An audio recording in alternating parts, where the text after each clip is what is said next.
Blog Talk Radio.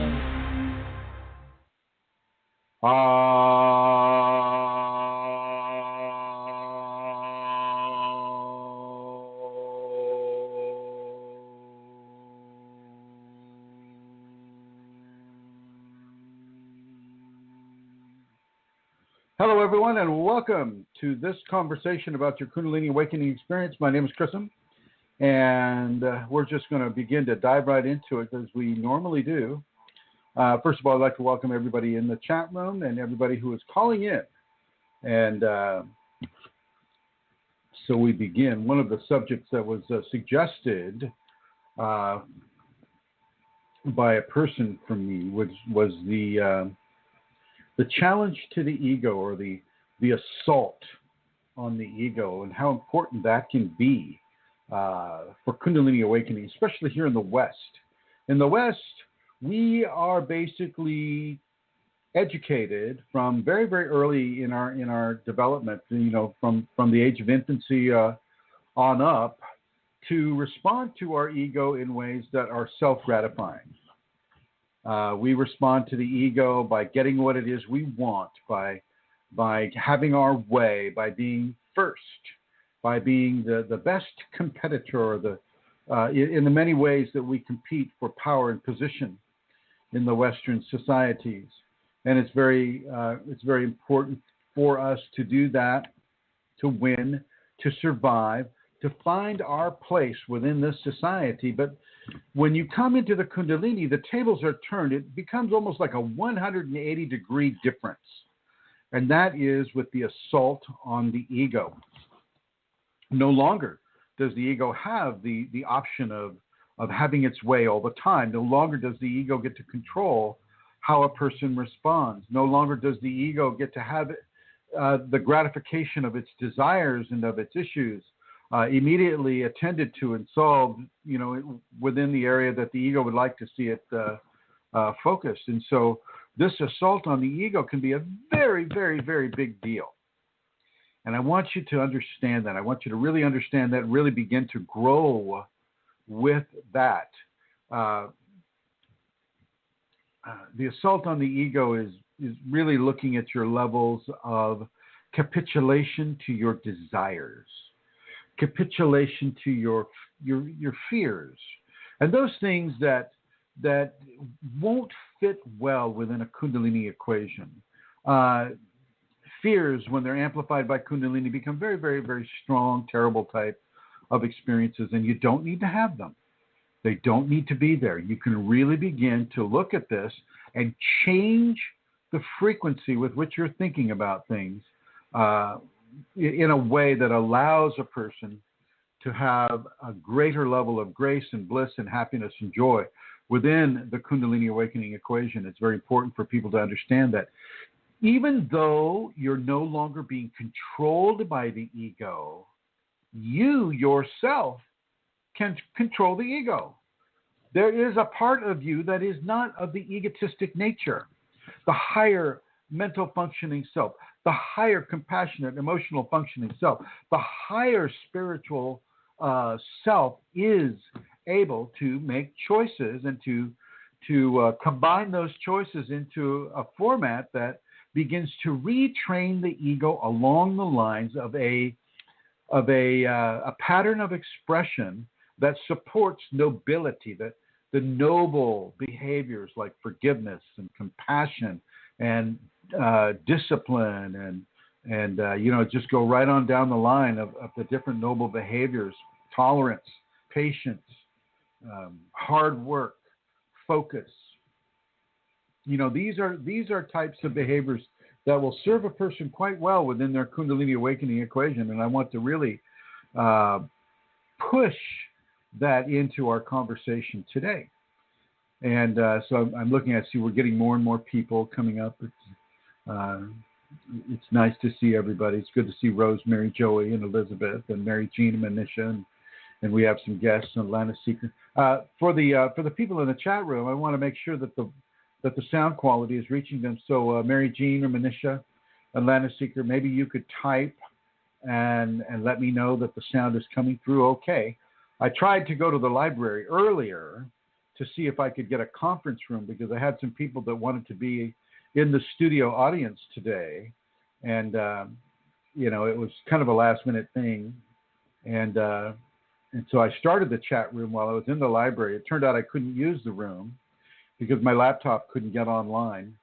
And so, I had to move it back here to the ashram. And so looks like the sound is fine. Thank you. Thank you, Mary Jean, and everybody who's checking for me. Thank you, Manisha. So as we begin to reformat the way we respond to our ego. So in many ways, we want to be noticed. We want to be noticed for the gift of grace that we have. We know we have it. We feel it from the inside out. We feel it from within our bones all the way out to the tips of our hair. We know it, but some part of us also wants others to know it and to acknowledge it. And so we will step out into the public forum and we will, kind of dance around or do things that kind of in a gentle way let people know that, yes, indeed, there's something different about that person. And I want you to retrain your ego away from that. You don't need to be noticed purposefully through actions of your ego upon yourself. You don't want to do that. Those are just subtle forms of self-aggrandizement. The Kundalini itself, you'll get noticed by those who are triggered to know. Those people who can see the little kids, the animals, the people that have forms of autism or are challenged in some of the other faculties, they will see it. They will notice it. And some people that are contemporary with you will also see it. But you don't need to advertise it, I guess is what we're saying here.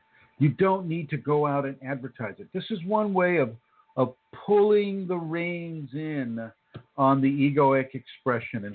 And the assault on the ego is kind of a strong and powerfully dominating term, to put this retraining of the ego into. But, as we go into the stronger ego expressions, such as competition, such as stronger forms of self-aggrandizement, such as vanity, such as jealousy, these types of areas become very, very, very strong, and they can control a person's life, literally. You can live your life through a lens of jealousy, competition, vanity. Literally, these qualities can be so strong and so locked into the egoic expression that they literally control your life. You will not leave the house unless you have all your makeup exactly in place the way your ego likes it. You will not leave the house unless you know you're going to a job where you can excel and you're the number one.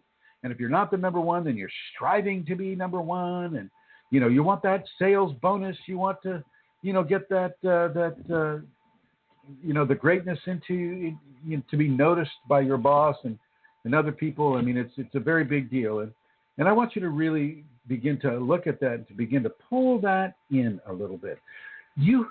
By having Kundalini at all, you have reached a pinnacle of evolution. Now you go from one extremely high mountain peak horizontally to the left or right or forward to another even higher mountain peak that has more, it's a steeper grade. It's, the terrain can be rough. And this is the retraining of the ego. This is the submission to grace. This is the surrender to the Kundalini within you. And very, very, very important to understand that the first thing on the docket is ego control. That's the very first thing on the docket. Before I get too far into this, however, I want to welcome my co-host. This would be Amelia Santara. She's the one that puts on this radio show, and this is her gift of service to the societies and the community. And I just want to welcome her to the program. Hello, Amelia. Hi, Chrism. Thank you very much. Good to be here. Hi, everyone in the chat room. Hi, everyone on the phones. Hi, everybody in the archives. Well, and hello to you. Okay. I'm going to put you in the blue, my dear, and I'm going to go straight on over to Brooke Robertson here. I was, Hi. Hi, Brooke.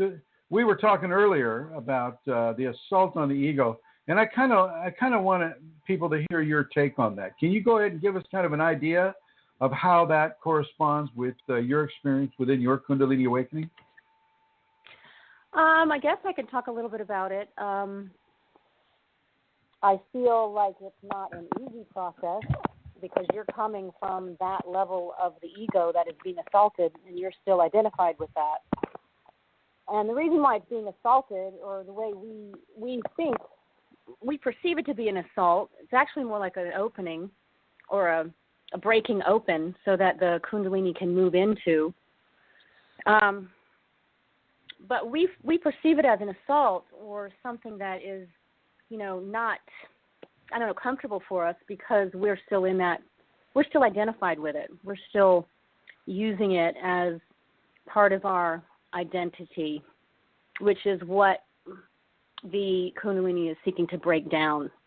So it's not a comfortable process. It's been very strenuous for me to, particularly when you have a teacher and you're going through that. Also, the Kundalini is moving you through that at the same time. So, yeah, not comfortable at all. How do you? I mean, how is this discomfort managed? How do you manage it? What do you do to say make it more palatable for yourself, or to bring in levels of information that allow this refinement of the ego to be more comfortable, I guess is the word I'm looking for. How do you do that? What have you been doing in order to help yourself do that?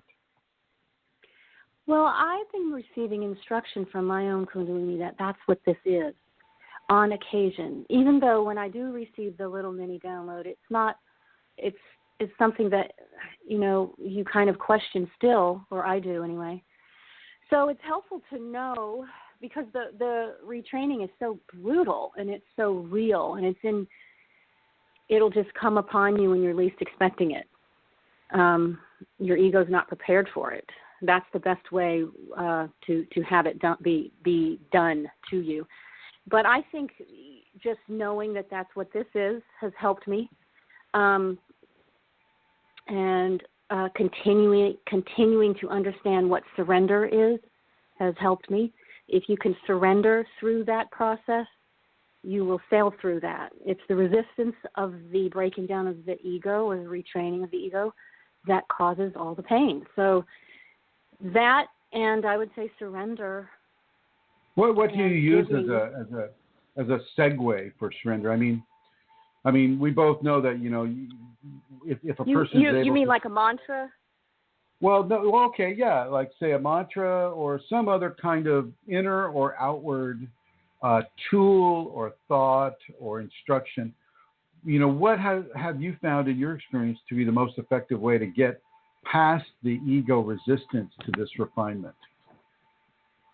I don't know. I think there's a lot of different things. Devotion is one. Mantra is one. Giving and selfless service to others is one. Not being so overly obsessed with your process all the time is one. I don't know. No, you do know. I think you answered that very well. Very, very well. Yeah. And so inside of this assault on the ego, have you found a level of constant change that has kind of morphed into a new level of expression that is consistent, like it's a consistently different way of expressing your life without, say, the ego being so much in charge? Have you found anything like that happening for you? I think I have. It's hard for me to articulate it because I'm inside of me and I'm inside of it, the process. I'm sure people that are around me could probably notice it more, but I feel like, yes, there's a level of serenity that's taken hold that wasn't there before in the midst of this type of retraining. So I think those things are indicative to me of progress or of a different type of expression. Yeah. Do you feel that the ayahuasca helped you in these areas at all? In the area of surrender and ego refinement? Yeah. That is a good question because that could go either way with a person with ayahuasca, because I can see how a person can go through those ceremonies and really have a big ego at the end of it. But I think for me it has helped.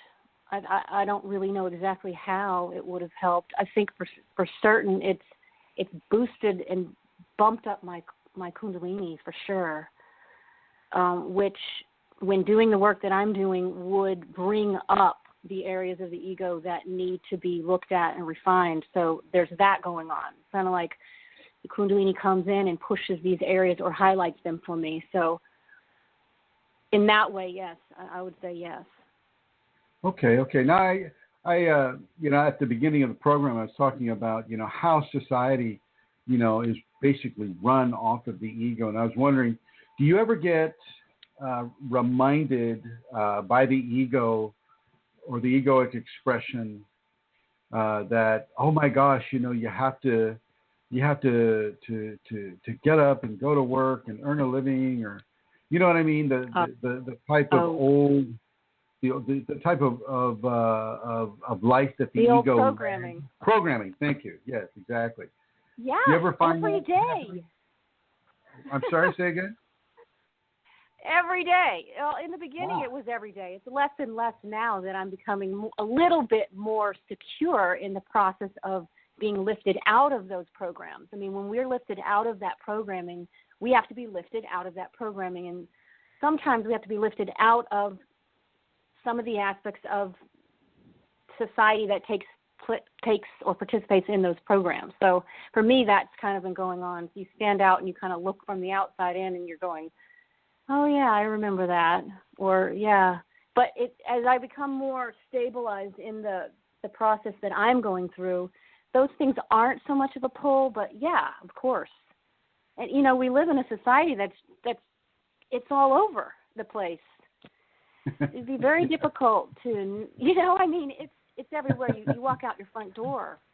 We're trained, all the education system, everything is training us to prop up the ego, it seems. It's all based on that.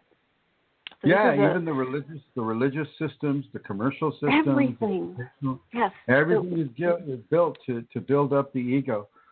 Yeah, well, I think, in my interactions with you, I do definitely see some very positive changes taking place with regards to ego refinement with you. And I just want to really compliment you on this level of work that you're doing. It is not easy.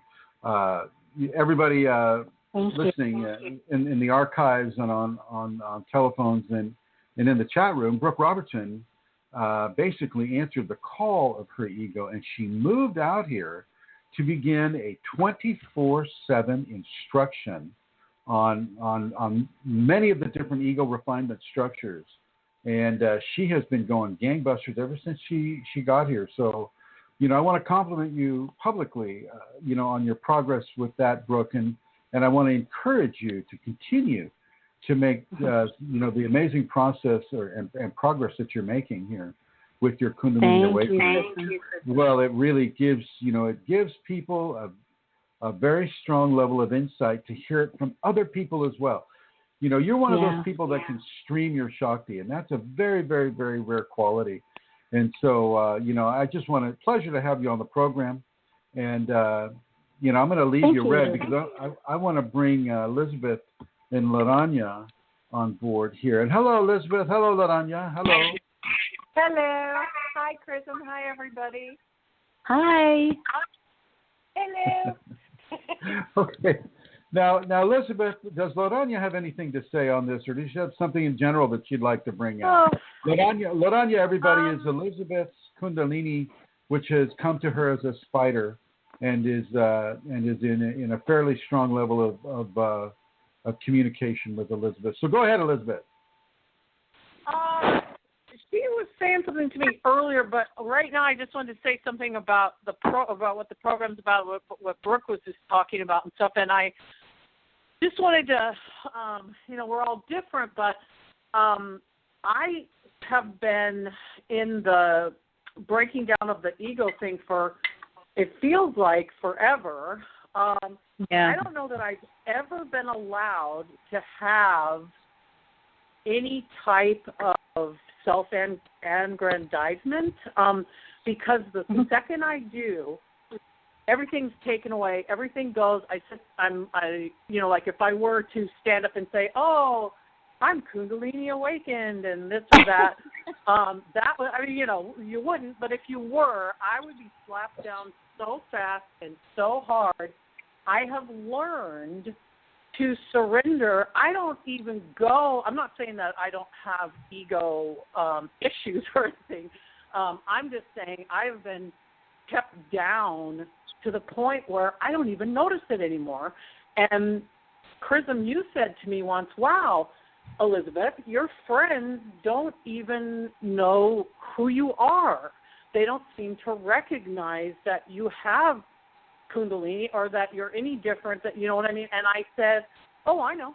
Yeah, that's exactly how my life goes. My work, my house, my friends, I'm just never allowed that. And when I am allowed that, it's so very clear and obvious that it's Shakti, not me, that it's easy for me to just say that, thank you, but it's not me, clearly, in those moments. And I think after my frag and coming into this group and the people in KAS, it's the first time where I'm allowed to do something. My Kundalini allows me to do something for others, but literally it feels weird to me. Like, why is that happening? Chrism will say, "We'll post this on the groups." I'm like, no, because I'm worried that the second I do that, but because it's about the Kundalini, for other people, not for me, not about me, but yet I have a pod of sorts to travel with now, which is what Aranya, I'm trying to segue into what Aranya was talking to me about earlier today, how important it is to travel in pods and I thought that's so cool because she related it to dolphins and to other creatures that travel in pods. They protect each other. They rally around each other. There is no jealousy or any of that because they're all working for the same purpose, for the same end, like the orcas. The orcas travel in pods. Yeah. And so she was just making that to me. She was just saying to me, you have a pod to travel in now. You're not alone. You have other people that are Kundalini awakened. It doesn't matter if no one in your town, no one in your work, no one in the school, no one, it doesn't matter because you have now something I never had. And it's so valuable to me because we all have a pod to travel with now. Well, I want to say I'm appreciative of everybody in this pod, and even this on air radio show is a kind of pod. I mean, I don't get to see Alana Seeker so much outside of this pod, or Mary Jean, or even Santara as much, or Joey as much. I mean, it's this little Blog Talk Radio thing is kind of a little pod as well, and I just want to say thank you to everybody who joins us. Very true. And what does Ladanya feel about the assault on the ego and how important that is? If she does have anything to say about that. Oh, it's super important, and it just is a matter of refinement, right? Just over and over again, working out the kinks, you're, breaking down patterns, learning why you react certain ways. I mean, it's breaking like down you said, patterns of like competition, patterns of fear, yes. patterns of greed, Yes. patterns of jealousy, patterns of vanity, patterns of sloth, Yes. And you different patterns lessons in your path for each and every one of those things, and let you work through it till you realize, oh, I don't have to do that anymore. I never had to do that, and things like that. So yeah, it's huge. It's hugely important. Well, thank you, Elizabeth, and many thanks to Loranya as well. You. And I think it is very good to realize that we are no longer alone. We do have that pod. We do have we have a micro society of Kundalini awakening people that have very similar symptoms, and they're in the assault on the ego, that are making those changes, those patterning changes, and beginning to repattern along the lines of a divine expression while still within the flesh body. And I just think that's what this really is all about. That is where I feel that everybody is being guided in their own unique fashion towards, is to be able to express divinity through a physical mechanism. And much like you and Brooke are both doing it. So I just want to say thank you to the both of you. And is there anything that either of you would like to add to that? No, I just wanted to add a little bit about what she was saying in the beginning there about how the Kundalini doesn't really let her have any outer ego exposure of to where her ego could sort of run away with it and say, oh, look at me, I'm doing, I can relate to that. I'm having the same thing. And the Kundalini will do that. It'll break you down and take some of those things away from you that you were perhaps using to boost yourself up in those ways, and that you're identified with those things. It feels like an assault on the ego. So yeah, I just wanted to say, Elizabeth, yes, I can totally relate to what you were saying there about how you're not allowed to have any self-aggrandizement in that way. Yeah. Get slapped every time. Keep that mouthpiece. Single time. Keep that mouthpiece close to the phone, would you, Brooke? You faded sorry. out there. I was just single time. Well, thank you both of you for giving us your take on this. It's a very important subject, I feel. To really 24/7 come into levels of balancing that ego, kind of working away from all of the programming that you received, the past, however many years you've been alive, and really beginning to embrace a new level of egoic reformatting in your Kundalini awakening life. So thank you, both of you. And thank you. Putting you here, yes, you're very welcome. Putting you in the blue, Elizabeth, and Brooke into the blue. Thank you, both of you. Once again, I'm going to ask Santara. Also, Santara, what do you have to say about this? Well, Chrism, similar to what the Elizabeth and Brooke would have said, I suppose I'm going through a very specific assault at the moment, and I would find it too difficult to speak about that just now. But one of the things, it's a bit like what Brooke said earlier. Sometimes, when you're in it, it can be very difficult to see exactly or articulate what's happening. But one of the things, when you began at the beginning of the program, you were saying how what were you saying? You were saying how we can make choices through our higher self, that our higher self can see choices that can retrain the ego, I think. And one of the things, and I think that's true, and I know that, like, for example, if I'm to look back over my process, let's say my higher self would have wanted to be of service, but my God, Kundalini pushed that much, much further than my higher self, or would even have intended. Or the same with cleaning up my diet. We'll say my higher self, the Kundalini comes in somehow much more and much stronger than I could have known even through my higher self, I feel. Oh, absolutely. Does that make sense?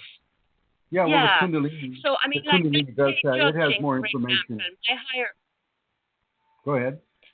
My higher self, say, would have known for many years, you don't judge people, you're tolerant. And so I would want to be that way. So I would go about doing that through lots of different ways.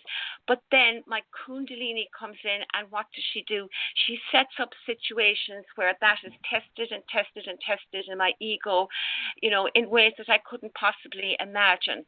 And so that's somehow part of the ways that the Kundalini, I feel, can, open up that part of my ego and push me to go further and further and further.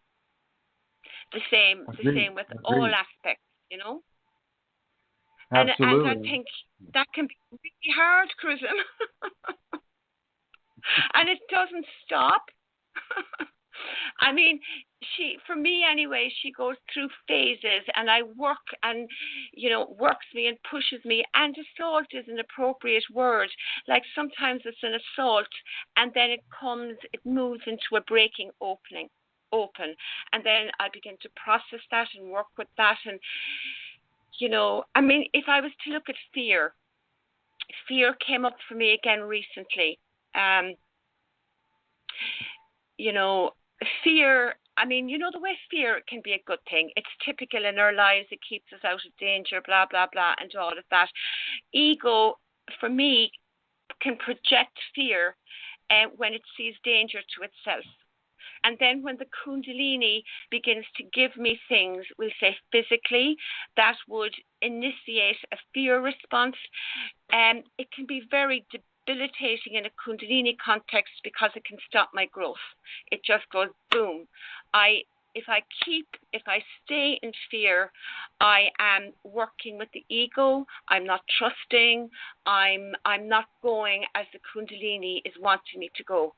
And she'll amplify and amplify and amplify, and that's how it's like an assault on my ego, because there's no let up until I make the choice to just completely surrender, to be submissive, to fall into that place of serenity that is like totally contradictory to what my ego wants. And I have to stop now, Chrism. Oh no, you're absolutely correct. I resonate 100% with that, and it is it's definitely a challenge, but it has to be done. It has to be done. Yeah. You will not be allowed to have the amazing abilities and powers of the Kundalini without having your ego, worked on in very, very strong ways. And it's part of the deal. It's part of the new person that's developing, the new psychological, emotional, mental framework. This needs to come through. It looks like people are losing the sound. Can everybody hear us right now? Hello. Let's get some typing on here. Let's see here. Can you hear the sound? So I'm just going to ask the question again.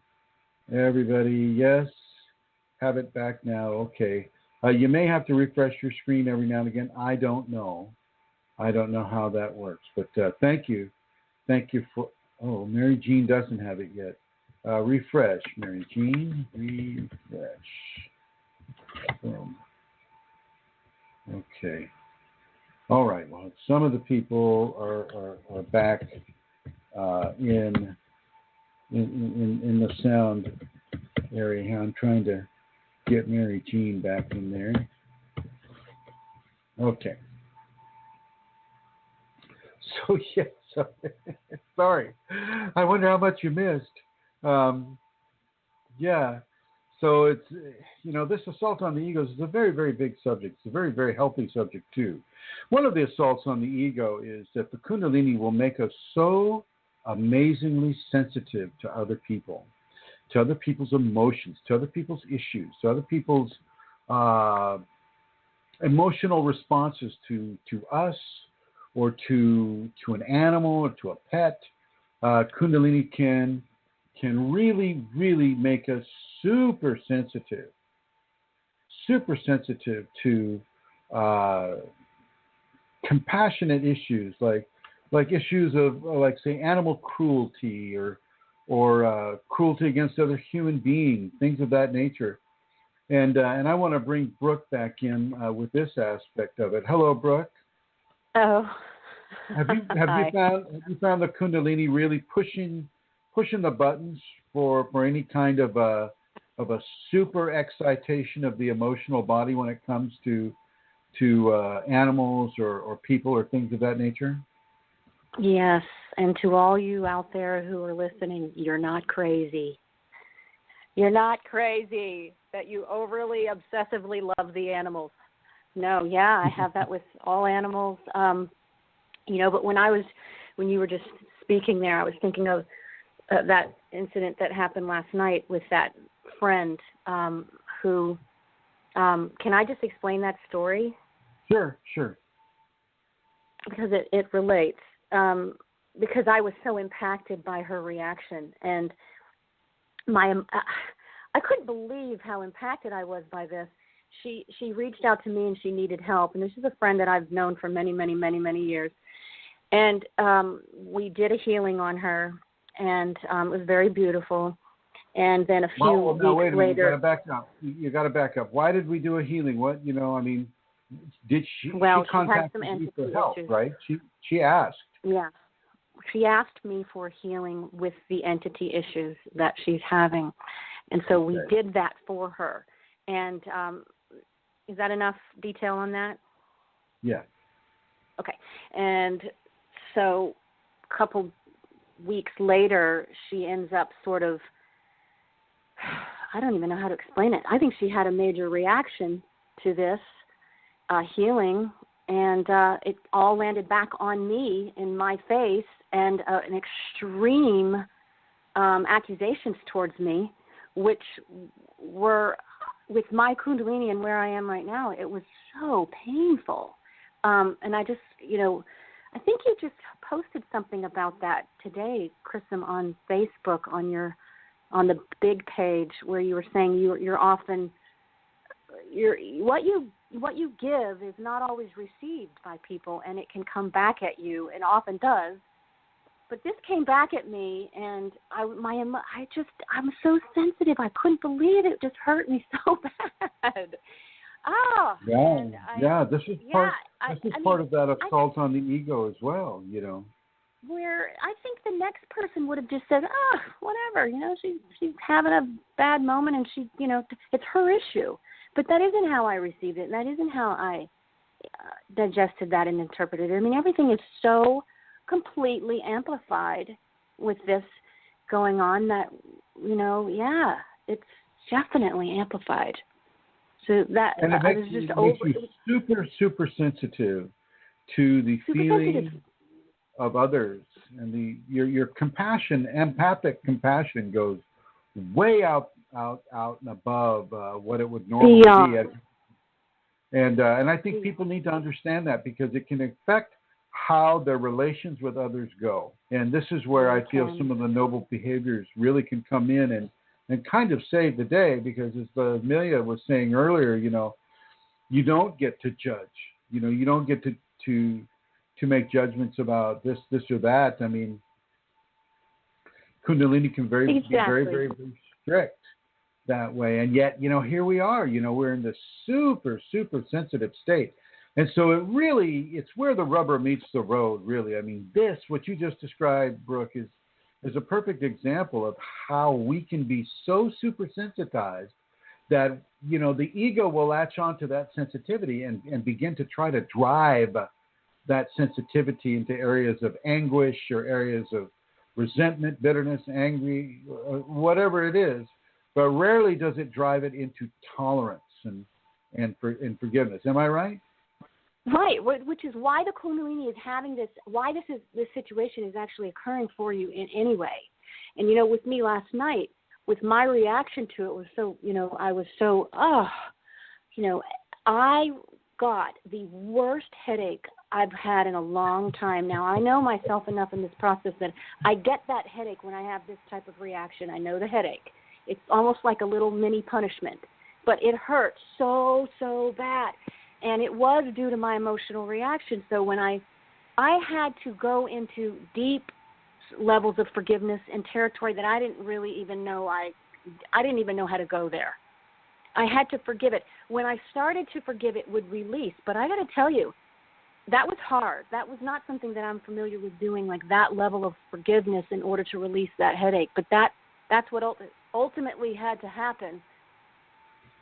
Tolerance, forgiveness, love, understanding, all of those things had to go in order for that headache to subside and to release. Yeah, so it's a teaching for me on so many levels. But to have those attitudes in a situation like that primarily. The body is being literally transformed, and the energetic anatomy is one of the first areas of the body that's being transformed, and the physical will follow the energetic. And, when you have these raw nerve endings now that has been caused by the transformation from the Kundalini, and you receive that kind of an education, wow, it can really, really, really inflict levels of pain upon the physical structure of the individual. And so, once again, as Brooke was mentioning, these noble qualities, these noble behaviors like tolerance and forgiveness and gratitude and patience and honesty and truth and non-judgmentalism, things of that nature, this can really, really serve as a way of helping you not fall into these areas of physical pain. And she will teach us this way. She knows, the Sacred Mother, the Sacred Kundalini knows that your nerve endings are in the raw state right now. So what does she do? Well, she gives you a reason to either go into extreme anxieties or extreme, levels of behavior that will expose those raw nerve endings into a hurtful expression, or, you after a while, after you learn some of the harder lessons, you can take the easier route and just straight up go into tolerance, straight up go into forgiveness, straight up go into compassion and non-judgmentalism, and just learn that, hey, okay, this is that person's path. What they're saying is not the truth of me. Therefore, I don't have to take offense, or I don't have to get into anger. I don't have to get into any kind of an expression that's going to hurt me in my process. You never hurt permanently, though. This is something that you'll always be able to heal from. And like you did, Brooke, you started to go into forgiveness and tolerance, and these qualities will begin to close up that healing. How's that headache now? Oh, it's passed. It's passed. Oh, good. But, good. Yeah, finally. But I wanted to say, you say, oh, we get to the point where we just immediately go into the noble qualities. Well, it's interesting because it's almost like the ego's addicted to the reaction, like, oh, she hurt me, and look at that, how bad that was, what she said to me, and there's like sometimes there's an enjoyment in that, and there really needs to not be for me, like get out of that as quickly as possible. Don't even go there. Well, we're so used to going into a victim type of format, oh, she hit me, therefore, I'm feeling hurt, therefore, that's unfair, therefore, this should not be happening, therefore, I should lash out at her right back so she can hurt, and we're kind of in a way. She said. Yeah, we're trained. We're trained. It's so bad. So well, I want to thank you once again for your input on this. I think it's very important for people to hear it and to really begin to express themselves within the noble qualities in a more constant 24/7 type of expression. And how does the devotion have any effect for you on this at all in these areas? Yes, because it can act as the immediate bridge that you go to release into those qualities, because that's what devotion is. It is those qualities. So the sticking point for me sometimes is that you really have to, it's like a dog with a bone. Got to let it go and go into the devotion and release. But yeah, the devotion will, of course, help. Because I want to thank you. Devotion I feel has a very, like you say, an immediate quality. When you insert love into an equation that is about hurt, that is about, like, say, a deprivation of love or a deprivation of respect or a deprivation of consideration, when you insert love into that lack or into that space where it isn't, we wouldn't perceive it there, it can act as an immediate level of reconciliation on the emotional body. So, well, thank you, Brooke. Thank you. Thank you very much. Put you into the blue, and I also want to thank you, Santara, for bringing up some of these issues as well. So, thank you very much.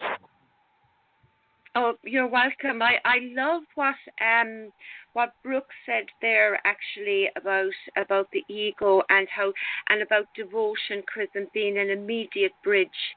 I think that's the word she used. It so is. Without devotion for me is like devotion in motion.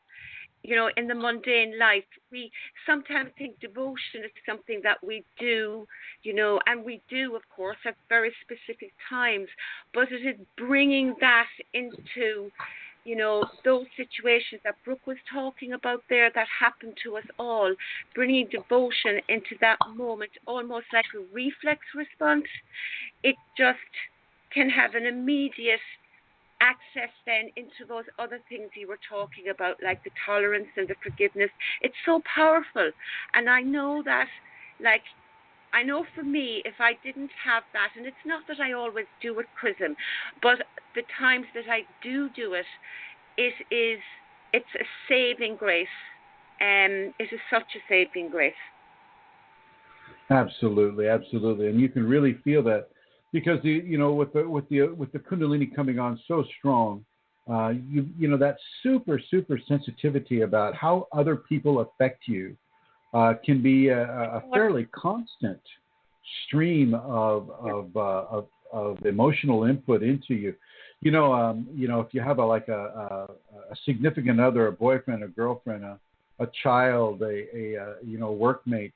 If they're not treating you fairly, or they treat you in some way unfairly, that can really become a big deal for a person within the Kundalini awakening. That can really cause a person to dramatically, through an egoic outburst, dramatically change the quality and the stability of close relationships. And so it's so important for people to understand this and to not lash out and to not misunderstand what the outside person may be inadvertently doing to the Kundalini active individual. The person before they're Kundalini activated perhaps would have handled it just fine, like Brooke said. It's like, oh yeah, no big deal, whatever.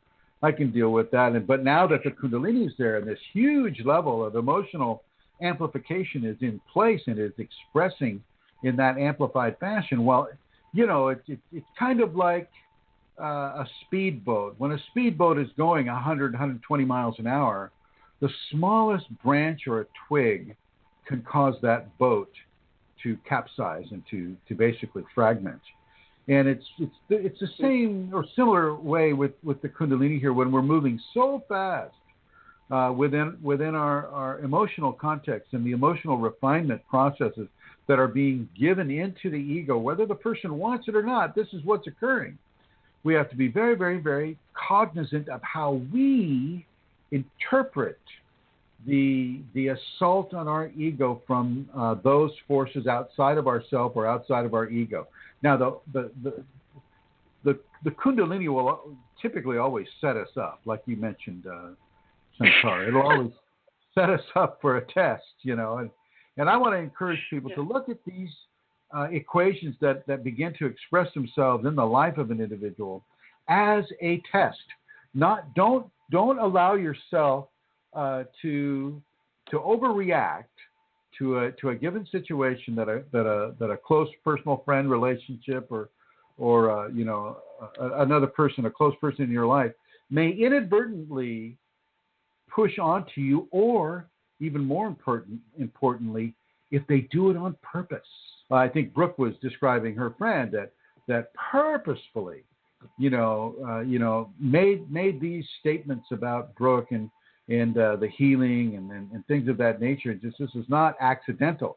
This was on purpose, and that can be seen by the ego in its extreme refinement process, where the emotions are very, very, very hot and very, very, very raw. That can be seen as an attack. And then, of course, we have the whole attack response. She hit me, I'll hit you, and there's like Donald Trump says, if somebody hits you, well, you hit them back even harder, and then you hit all their members of their family too, or something like that. And what I find, Chrism, if I can use that example because it's come up, say, in the context of things that have happened to me, similar, what happens is if my ego perceives it as being unjust, because let's say I was doing my best, I was trying to be helpful, and it comes back at me, and my ego then latches onto the injustice and then amplifies that, and I can run with that, and my heart can break when I don't recognize what's happening, when I don't see that there is an opportunity there for me, that my ego is driving that, that can be so, so painful. But when and you have taught me this, Chrism, for me not to, it's not that I always do, but for me at least to become more aware of that aspect of it, how ego latches on, and if it can find a good enough excuse that it's not just tit for tat, if it can find, with me anyway, that it can legitimize my heartbreak, we'll say, or my upsetness by saying, it's so unjust, I did it. That sort of thing. My heart that's true. That's true. Well, then, yeah, it can find areas of legitimacy. It will create legitimacy for it. Exactly. Even though there is none for it, the ego will create it. Yeah, no, that's a very good point, exactly. Amelia. Yeah, it will create legitimacy, and so you really need to get a strong grip on the truth of the matter and be able to look at your actions honestly. And so, of course, honesty is one of this other noble quality that is so important for our levels of discernment, for self-discernment. And so when we're in the process of perhaps we have a good friend who doesn't really understand that we have Kundalini going on, and they say some off-the-cuff thing, and wham, it hits us so hard. It can bring you to tears, and you just got to take a step back and realize that, hey, this person does not know what's happening to me. I, therefore, have I cannot depend on them for compassion. I have to take hold of myself and not allow my ego to go into this tantrum of emotional expression because this person said something that was ignorant of what it is I'm experiencing. And because the opportunity is there. As you mentioned, Santara, to have the ego build up a legitimate case against whoever said whatever and begin to reformat that relationship based upon that hurt that has now been legitimized by the ego. And this is how the ego can really rip up relationships and destroy years-long friendships based upon the lack of an understanding of a person that is not awake yet, making commentary or having an effect upon a person who is inside of the awakening process. It's very important for people to honestly look at themselves and honestly realize that, hey, this guy or this gal, they're not awakened. They don't know that what they said just really skewered my heart and ripped it out and put it under the into the garbage disposal. It's just it's not that way for them because they don't understand. And we have to take the time and have the self-honesty to be able to discern that, hey, they didn't mean it that way. They don't know really what they're talking about. I need to forgive them, or at least I need to tolerate them, especially if it's a work partner, somebody that you have to work with over and over. You don't live with them. You don't, you're not in love with them. Maybe you're friends with them, but they don't know that you're having, Kundalini awakening at the time, and which is a gift, because if they did know, they'd probably, it might not go so well for you. So it's important for people to understand that the awakening community needs to understand that the onus of responsibility is on the Kundalini awakening person, not the mundane individual. The onus of responsibility, yes, is on the Kundalini person, not on the person that is unawakened and making all these judgments and making all these mistakes. We have to raise ourselves beyond the mundane emotional expression of revenge, of the hit back, of the grudge, of you name it. We have to raise ourselves above that. And within that level of raising, we begin to strengthen the emotional neural responses that are triggered when the Kundalini sets us up with a test like this. This is why it can be good to intentionally surround yourself with people that might be a little more emotionally stimulative for your process. Hey, people at work, or maybe people you might be seeing in a romantic situation. As long as you can always take a step back and go, hey, I'm awakening, they're not. This allows me to flex my exalted emotional muscles. This allows me to develop my compassion, my empathy, my tolerance, my forgiveness. I'm gonna pursue this. I'm not going to shut these people out because they're not awakening and they don't understand me. I'm going to invite them in because most of the world is not awakening. And for me to shut everybody out because they're forcing me to develop these exalted emotional skill sets, well, that's counterproductive, from a Kundalini awakening standpoint. And so you really want to develop those muscles and develop those understandings and develop those changes in your response to the unawakened egoistic judgments or condemnations or critiques or any of the things that they may do or say or express that would be counterproductive, for even the unawakened, but even more so for the awakening. Thank you, Amelia. Thank you very much. I'm gonna move it on over here to Miss Rosemary. Hi, Rosemary. Hi there, Chrism. What's your take on all this, my dear? Well, I was sitting listening in a car lot here because I'm on the road, and I just got off. I'm very been thinking since you said, and I picked up, dialed in that this is what it was.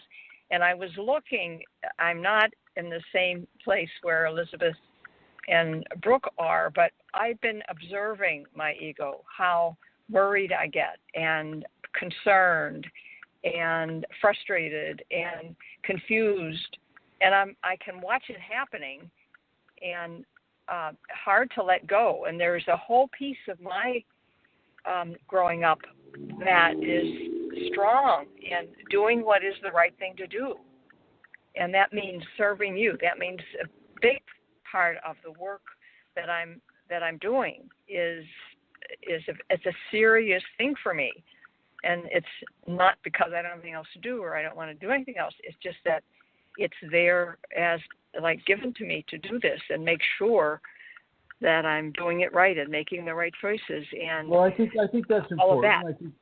I think that's a level of competency that the Kundalini will push upon a person. She knows that you have the ability to go above and beyond what mundane perfectionism is, and that striving will always be there. And I think that's a good thing. I think the caveat to that would be to not judge yourself harshly if it doesn't go the way you may have developed an ego expectation for it to have it to go. Mm-hmm. And it's a great help to have other people involved, as Joey and Katie are now. And that goes back to what Elizabeth said about the pods. You have the Minnesota pod. Yes. I love that. The Minnesota pod, Kundalini pod. It's amazing how more powerful what I do and we do is. It's amazing how more powerful it is in this community. The whole idea of community together. I mean, I don't have the words for it, but you know what I mean. I do indeed. And thank you. And deep, profound gratitude in my heart for all of this. And you know me, and you know my heart. You know you could talk about my ego with more accuracy probably than I do, and all of that. And it's very touching for me, and I'm very pleased to be doing this work, this life that I have. And it's an extreme gift of grace that you give into the people around you and into this world in general, Rosemary. Thank you so much for that. Thank you. And Thank you for the privilege. Oh, absolutely. And one thing that came to me as Rosemary was speaking was the analogy of a bicycle. And the unawakened people have basically a 3-speed. They've got first, second, and third gears on their bicycle, whereas the Kundalini person, certainly within some aspects of their development, have like a 24-speed bicycle. And yet we have to learn how to use each one of those gears in a very specific way within very specific situations. And having the ability to self-discern and to constantly observe how we respond within different extreme emotional circumstances gives us that level of understanding of how we would use what gear on our 24-speed bicycle, our Kundalini bicycle. And I think that's very important for people to understand, that you don't allow yourself to get carried away by the ego as it responds to an emotionally charged situation. And it's easy to do. It's easy to let yourself get carried away because you feel this immediate rising tide of anger, or rising tide of rage, or rising tide of sadness, or rising tide of sympathy or empathy, or whatever the emotional might be. You can really, really, really feel it when you have the Kundalini taking its expression through you. And so it's very important for people to understand that even when you're in your pod, in your pod of Kundalini people, and you're like Rosemary mentioned, you're with Katie, or you're with Joey, or any of the other folks there in the Minnesota Kundalini community, you're all inside of that emotional expression. So you must always take that in consideration when you're communicating with each other. And do your best to be as respectful and kind and considerate in your communications with people as you can be. And that goes for all of us. Inside of the Kundalini Awakening Systems groups, we must always be very, very, very cognizant of how our words fall on people. Now, you look at Chrism, and Chrism is, Chrism can be very, very, very abrupt and very, very, very direct in some of the responses that he'll give to certain questions, or if there's a person who's just kind of messing around, or a person who is purposefully not allowing themselves to partake of the different structures of education within those groups. I can get very, very, very strict and very, very, very to the point. And, this is also part of the deal. This is also part of the whole spare the rod thing. I think in many ways it's very, very helpful to have teachers that are very, very strict and repeatedly so in certain areas that allow the other Kundalini Awakening people to maybe follow suit, to maybe understand why, to be able to determine and to discern why a given response is given in a specific way, and I think this can be very, very helpful to the Kundalini environment at large, because the general public is going to twist and turn and torque and burn and trash wherever it can go, because once again, as we discussed in the earlier part of the program, the general public is controlled by their ego totally and completely controlled by their ego, unless you have kids. If you have children, the children kind of show you what maybe you shouldn't be doing, and if you don't have kids, well, then you don't really know. And so when you're looking at, your own 2-year-old, 3-year-old, 4-year-old, you know how not to be. And so in that way, among many other ways, children are such great teachers for their parents, because it helps their parents stabilize within a greater level of maturation in their emotional body. And most people really don't mature very well in their emotional bodies. And then when you add the Kundalini into the mix and everything is being amplified and accelerated, you really get a great crash course in emotional maturation. And she will teach you that way. And if you have a teacher that is strict, like I can be sometimes, they will teach you in such ways, and they will not always show compassion or consideration for your feelings, especially if you're, expressing feelings of victimhood or oh, poor me, or oh, it's too hard, I can't do that, or oh my gosh, any kind of the that will revolve around not wanting to do the work. Things can get a little tense sometimes. And I'm going to go over here to Noranya and see if Noranya has anything to say about that. Hi, Elizabeth. Hi. Did she say anything about that? You got anything to say about those qualities? No, just just so much good information, but no, nothing right now. Ah, very good, very good. My dear, I'll put you in the blue, and we'll go over here to Brooke. What do you think, Brooke? Anything to say about that? Ah, she must be doing something else. I'll put her in the blue. And so, yeah. I think this assault on the ego is very important for people to understand that it is extremely necessary. And remember, as I said before, it is the responsibility of the Kundalini awakened more than it is for those who are sleeping. You have to find levels of control for yourself. You can't depend on it from an unawakened person, because they don't know what you're going through. They do not know what you're going through. They cannot even relate. They'll sit there and say, oh, yes, you have Kundalini, and oh, I understand. But they don't understand. They do not understand. They can say they understand till the cows come home, but they don't understand, because it's not happening to them. And it is such a huge event, tenuous event. It's like an atomic explosion inside a person's body in slow motion.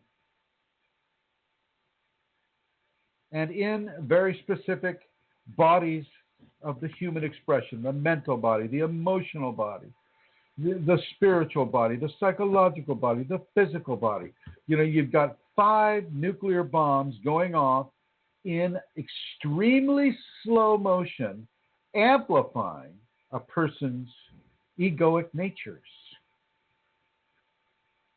And so your unawakened friend will say, oh, I understand. But they don't understand. And you can't expect them to. And so you must mitigate that within yourself first. And, you know, and a lot of it depends on how you want to mitigate that will determine, you know, what level of compassion or empathy or consideration that you show for them and their lack of understanding in what it is you're going through. And in many ways, it's best not to even mention it to them. You know, you don't need to tell everybody, oh, I'm Kundalini awakened. I'm very, very, very sensitive. No. You don't want to do that. That's just driving attention your way. And it's very important for you to understand that it's not a necessary thing for you. The most necessary thing for you is to honor the marriage that is occurring within you first. And you let that marriage of Shakti and Shiva determine what the outer you is going to express in the way that given emotional response would have you express. All right, so I think I'm just about where I want to be with that. Now I'm going to go over to Amelia, and I'm going to ask if she has any questions. Amelia. Yes, Chrism. Yes, I do. And I'm getting them now. Can you hear me? Yes, ma'am. Okay. Are you ready for me to go? Indeed. Okay. There are a few questions here. I'm going to ask 3 together, if I may, but stop me if you wish as I'm going ahead. How do you know if what we are experiencing or detoxing with the Kundalini is karma, or if it is choices we've made in the past that could have been different? Meaning, I know we detox from this life and past lives, but is there a self-correction that could be made with our choices now? Or does it matter since our choices are karma and we just forgive it, whatever the Kundalini brings up? That's so jumbled. Yeah, I'm going to read the first one again. May I, Chrism? Well, with regards, I'll deal with the first one first here. How do we know if the detox that we're going through is of a karmic nature? And it doesn't matter whether you know if it's karma or not. The fact that it is happening at all is all that matters. Your knowledge of your karma does not matter. Your response to the challenges and the situations that are developing within your life from your Kundalini is what matters. And this is how you mitigate that through the noble behaviors, through kindness, consideration, selfless service, honesty, trust, surrender, forgiveness, tolerance, gratitude. These are the tools that a Kundalini awakening person must pursue as the Kundalini brings its tests and tribulations upon an individual. It doesn't matter if it's karma or not. Over. Thank you. Next question. Are we able to affect our karma by using the safeties for the rest of our Kundalini life now for our next possible Kundalini life? Yes, indeed. Absolutely. And you know how I feel about absolutism. But here I will say yes. Okay. Thank you. Yeah. Chrism, what is your perspective on this quote? Quote, whoever commits a sin without intention is worthy of forgiveness. And it's from Ayman Ali. Well, anybody who commits a sin, whether they do it intentionally or not, is worthy of forgiveness.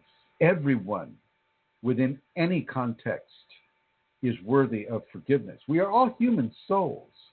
We are all human souls inside of a physical body. We are all in various stages inside the veil of forgetfulness with our limitations and with the karma that has either strengthened us through the gifts of karma or is strengthening us through the limitations of karma. So everybody is worthy of forgiveness. Remember, we are expressions of the divine. And we, through that divine expression, we can give forgiveness for the most horrible, horrible atrocity. It doesn't mean we support the atrocity. It just means that forgiveness can be given. When you start looking at it from a macro perspective, meaning, I'll just give a macro perspective right now, meaning all of the different tyrants and dictators and torturers of all time, in recorded history, everybody from Nero, Emperor Nero of Rome, to Kublai Khan of China, to Hitler of Germany. All of these terrible, terrible, challenged people who committed some very, very strong atrocities, they're still human. They still started out as innocent little kids. And tell me if innocent little kids are worthy of forgiveness. They are. They are indeed. And some adults are just innocent little kids expressing from their ego in adult bodies. You look at this President-elect Trump. He's a great example of that. A man baby. And and whatever is going to happen with his presidency on the world, he's still a human being that started out as a child, a pure expression of divine evolution on this world. And so therefore, yes, is worthy of forgiveness. Over. Thank you, Chrism. What are your thoughts on codependency in a Kundalini context? Say again? What are your thoughts on codependency in a Kundalini context? Codependency is an overdependence upon another person for a specific type of thing. Now, if that person is a teacher, then it's not a codependency equation. It's an educational equation. And that teacher should be eventually teaching a student to be free of that dependency. If it's within a relationship, then it's an agreed upon set of dependencies that interrelate within the two people inside of the relationship. Somebody may be physically stronger than the other, so they'll depend on that other person to lift that heavy piece of wood, or to lift that, to do the things that require exceptional strength. And maybe the other person has qualities that the person with the exceptional strength would depend upon that person, being good in counting, or being good with different skill sets. And so, on the one hand, I think codependency, if it's done in a fashion that is balanced and secure, is just fine. It's fine. It's how two people can really begin to interweave their skill sets and depend upon one another for a skill set that they may not particularly have. Now, if it's a codependency faction within a relationship that is constantly one being dependent upon another, with a constant drain of energy, or a drain of finances, or a drain of whatever, then that can be a bit unhealthy. Typically, I think that's what people refer to when they're talking about codependency issues. And there, within a Kundalini, the Kundalini will straighten that right out. that relationship will end, and that person, can be dependent on whoever they want for a certain amount of time, and the Kundalini will maybe not allow that dependency to develop, but it will end. It will end, and codependency, in many ways, is not a bad thing. In many ways, it is a limiting factor, and so as far as I'm concerned, it can go either way. It has to really depend on the situation. Over. Okay, thank you, Chrism. And the next questions are from the groups. Morning all. Just wondered if anyone experiences a heavy scented smell coming down with grace. It is absolutely beautiful. Have been looking after Mom who has cancer and she can smell it too. Can almost taste it. It comes with grace. It's like being in a garden full of gardenias. Isn't that what we experienced in Lourdes, France there, Amelia? Yes, it is. Remember that? Indeed. Lilacs. Yeah, Lilacs. of course. Lilacs where there were absolutely no flowers anywhere. Yeah, it was all concrete and stone. And we smelled lilacs all over the place. It was extremely beautiful. And this is a sign of grace. This is one of the Kundalini awakening symptoms of smelling or experiencing, having sensorial experience where the legitimacy of that experience should not be within scientific or science physics type of attributes. So, like tasting an orange when you haven't eaten one, or smelling incense where none is burning, or smelling lilacs where none are growing. See, these are ascended types of sensorial input, and it's a real deal. It comes with the Kundalini for sure. Roses often happen that way as well. Roses, incense is common, and it's just what psychoanalysts might call a hallucination. It would be a sensory, the hallucination of the nose. They have a word for that. I forget what it is. When I was down at John of God's, there was a blind woman who was also happened to be paralyzed, and she could smell the healing entities that were walking through the populations there. She'd standing next to me, and she'd go, oh, here comes what's his name? Dom Ignacio de Loyo. Yeah, here comes Dom Ignacio. Dom Ignacio is coming. I can smell him. He's coming. I can smell him. And lo and behold, you'd see people starting to faint or starting to go into any of the many levels of expression that they would go into when they were being presented with an entity that was of a curative basis.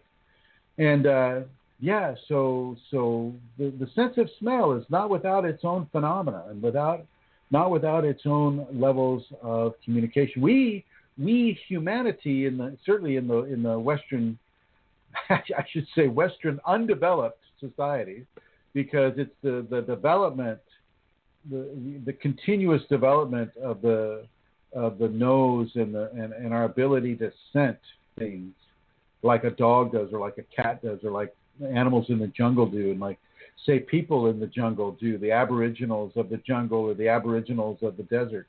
They can smell very, very, very well. It's only people here in the West that are unable to scent things or to sense things with the smell.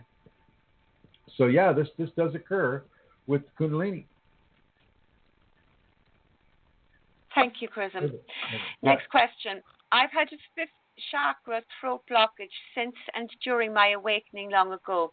It seems as though every time I go to the ocean, I get a serious sore throat, especially since the last time. Is it the salt in the air that is trying to clear and purify my blockage at the same time hurting me? Say again. Repeat the question. I've had a fifth chakra throat blockage since and during my awakening long ago. It seems as though every time I go to the Did you say throat chakra? throat. Okay, Yeah. thank you. Go ahead. Oh, yeah, go ahead. It seems as though every time I go to the ocean, I get a serious sore throat, especially this last time.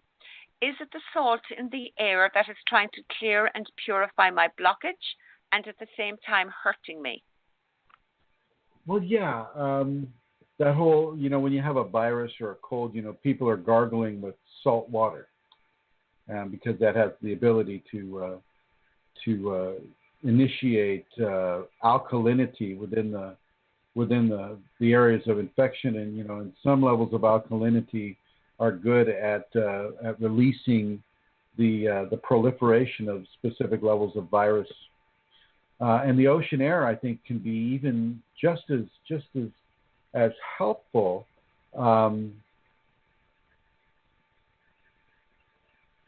Or detrimental. The salt in the air can be the tissue in that person's throat can be overly sensitive to the salt in the air, and maybe they want to stay away for a little bit and maybe go up into the mountains instead of the ocean. We have different physiological changes as we are within the Kundalini, and it's not always going to be the same. Now, I personally find a great level of detox when I go to the ocean. I like to go to the ocean sometimes and just walk. I usually bring the dogs with me, and we just have a nice walk, and I breathe deep of the air. I breathe deep of it, and I like to feel it expand within me. And I love the smell of the salt and the seawater and the ocean on the rocks and the different smells that you can have there on the shore. I think for me it's very healing. For the next person, it can be very, very upsetting. And so I don't want to put this all in the same box. Okay, so this can be happy or it cannot be happy depending on that person's individual sensitivity. Over. Can I just ask a question, Chrism, too, Sure. further on that? Sometimes a detox, a detox can be healing, yet a detox can also hurt. True. Can't it? True So, enough. I mean, you can, so within a Kundalini context, sometimes healing does hurt. Indeed. True? Yes. Yeah. Hurt so good. The next question. Well, yeah. Let it go, trust and embrace. All the unpleasant things happening in our life, including Kundalini hard times, to my opinion, is due to our interior fighting the process, fighting with life. What is your opinion, Chris? Well, yeah, I remember this person. If they're fighting this, they're not surrendering to it. I'm not sure fighting with life is accurate. As a matter of fact, I think it's inaccurate. But resisting the process is going to cause problems. And, the more you resist, the more the process persists in giving you challenge that will cause you to resist. And so, it's important for people to understand that they must surrender. Like Brooke was saying earlier, you have really got to surrender to this process. You can't sit there and resist and resist and resist and resist. It's going to put you right into a frag. And I'm going to bring Brooke on and see if she has anything else she wants to say about that. Is that right, Brooke? You need to surrender, right? Oops. I don't think she's there anymore. I don't know. Are you there? And no. And what do you think, Centaur? I mean, you know about surrender. You've got to do it. Yeah, Prism. You have to do it. And if you resist, of course it persists. And not only does it persist, it gets worse. Yes, it gets and worse and worse. So you don't have an option, I think you don't have an option. I mean, you do have I think what we have is an option in how we respond. So we can choose to resist, or we choose not to resist, or we choose to surrender. And it's in that choice that the consequence happens. But in terms of, we can't make it go away by resisting. It'll never go away. It'll never go away. Choose that like option. You say, it gets worse. Yeah. So, yeah. Next question, my dear. The next question is a dream, Chrism. This person says, I dreamt I was going on holiday to Thailand, but instead of flying, I took a train. I live in Ireland. On the way there, we stopped while we were journeying through a beautiful train track with very green vegetation all around. We got off the train, we were walking around, and I sat on the ground and realized there was a large grey snake coming out of the soil. Its coils were humped through the ground, kind of like the Loch Ness Monster. I like snakes, but this one scared me, and I couldn't see where it was going to surface next. Yeah, that would be the Kundalini, especially the fact that it's coming out of the earth. You know, the Kundalini often comes out of the earth. I had very similar visions in specific dreams in my early part of the process as well, where there were humps the size of freight trains going out through a desert area, 2 of them. And I threw a stick at one of them to wake that darn thing up, and boy, did it wake up. It was a monstrously sized serpent. And it wasn't too thrilled about me throwing a big stick at it. And but that would be the Shakti Kundalini, and no need to be afraid at all. It's part of the deal. It's part of the process. Part of why that person is even on that group right there is because they have the Kundalini, and the Kundalini is telling this person that more is to come. Greater levels of transformation are to come. Over. Thank you, Chrism. This is on the group as well. Master, I prayed for guidance from Divine Source and my Kundalini before falling asleep last night. I dreamed your K energy as pure as can be. In the dream, you had the ability to spin my crown chakra with your crown chakra. There was a young woman with you, and she looked at me and asked me if she looked old. I turned to her and replied no, but when I looked at her closely, she had reptilian skin. She was up to no good and didn't want anyone close to you in a jealous, possessive way. She grabbed my phone and was about to take it off me when 3 men jumped on her and got it back from me. I had 2 consecutive dreams of your pure energy and your ability to move other people's chakras with yours. Don't know the full significance of this dream or who it was meant for mainly, yourself or me? Question. Well, yeah, definitely for her. The young woman, you didn't read the whole thing either. There's more to it. Yeah, there's more to that. The young woman had like tattoos and codes, tattooed onto her skin, and you know, she looked ancient and young at the same time. This would be the Shakti Kundalini, and of course, the Shakti Kundalini would not want anyone around me that was being overly possessive or jealous. It's such a waste of time. You know, these people, you know, competing for the attentions of the teacher and things of that nature. Just you know, wrong on so many different levels. And then, of course, the instruction about the cell phone and not using the cell phone so much, and certainly not placing it up against your head, because she was talking about the crown chakra and spinning the crown chakra. And the cell phone has a very detrimental effect when it's held next to the ear on the crown chakra. And so, of course, she would take that away from you. And yet, through the benevolence of the Shakti, she allows you to have the cell phone. She could, those guys, you know, I mean, if she wanted to, she could have just zapped those guys into nothingness. And yet she allowed them to take it, to return the phone to you, a trinity of humanity. And she allowed that trinity to return the phone to you so that you could begin to make alternate choices with how you use the phone. Not suggesting that this person is always sticking the phone up next to the ear, but you know, having the phone so constantly in proximity to the human crown chakra can be, you know, somewhat detrimental to the individual. So yeah, this would, and my ability to spin another person's crown chakra, well, that's been going on for a long time now. I mean, a long time. That's not news to me, but it is. I don't feel that. I don't go up there and go, okay, I'm going to spin a million's crown chakra now.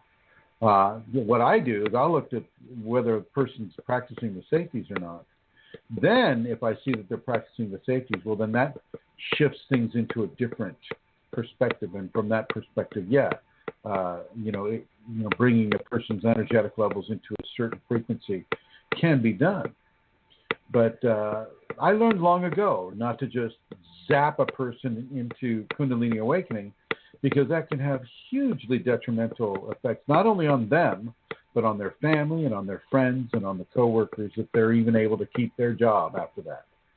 So I always look to see if a person is capable of having their crown chakra spun in a way that brings more Kundalini to them before I would ever do it.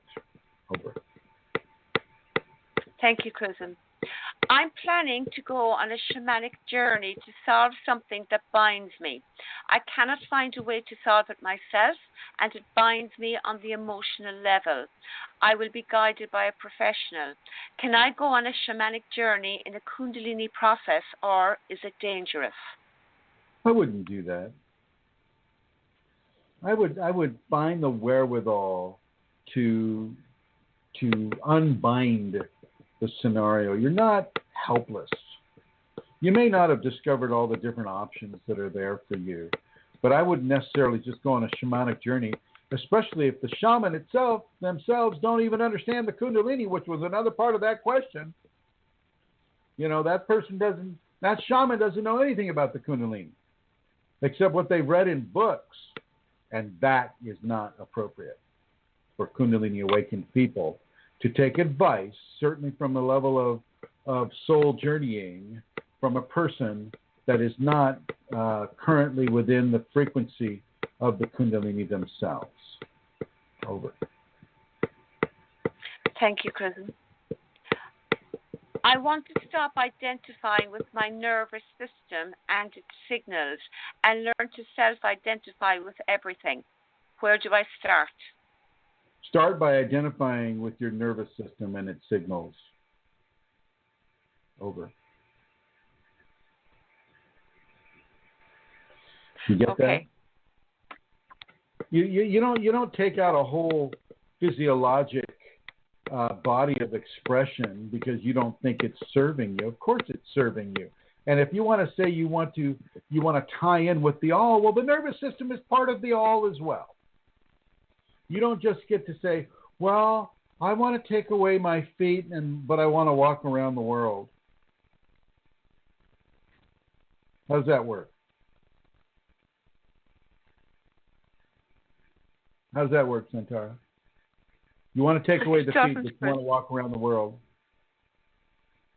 It doesn't. It doesn't. Yeah. Yeah. And then the same way, that person is canceling themselves out by not wanting to identify with the nervous system. You've got to identify with the whole complete scenario. You don't get to take out one thing because you're currently using it. Maybe you just need to expand your horizons, expand your consciousness so that you can use all of the systems in a greater way rather than just depending on one. Over. Thank you. There was a question as well about, it says, what is the name of the website mentioned in one of the radio shows called Kundalini Soul? I can't find it.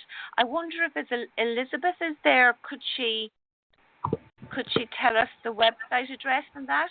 Yeah, it's www.Kundalini, S-O-L. It's not S-O-U-L, it's S-O-L. Like the other acronym.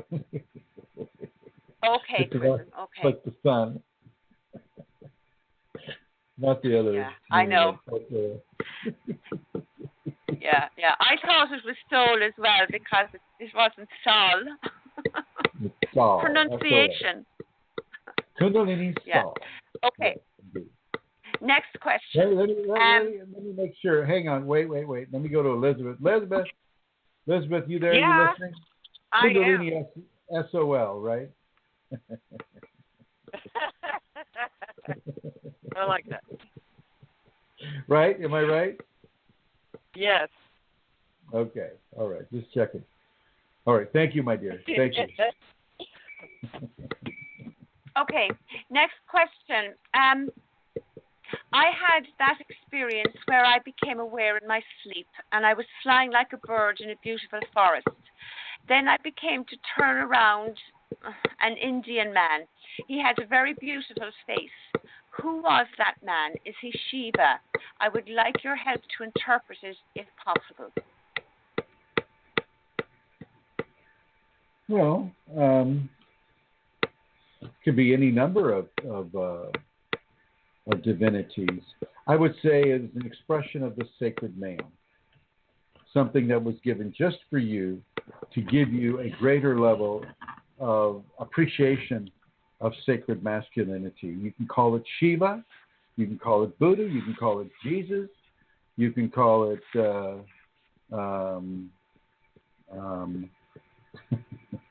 I don't know any of the current movie stars, so I don't know. But you can call it whatever you want to call it, and it's still going to be an expression of sacred masculinity. And I would, without knowing its name and without it presenting to you with a name, just give it the quality of sacred masculinity and let that ease your curiosity. Over.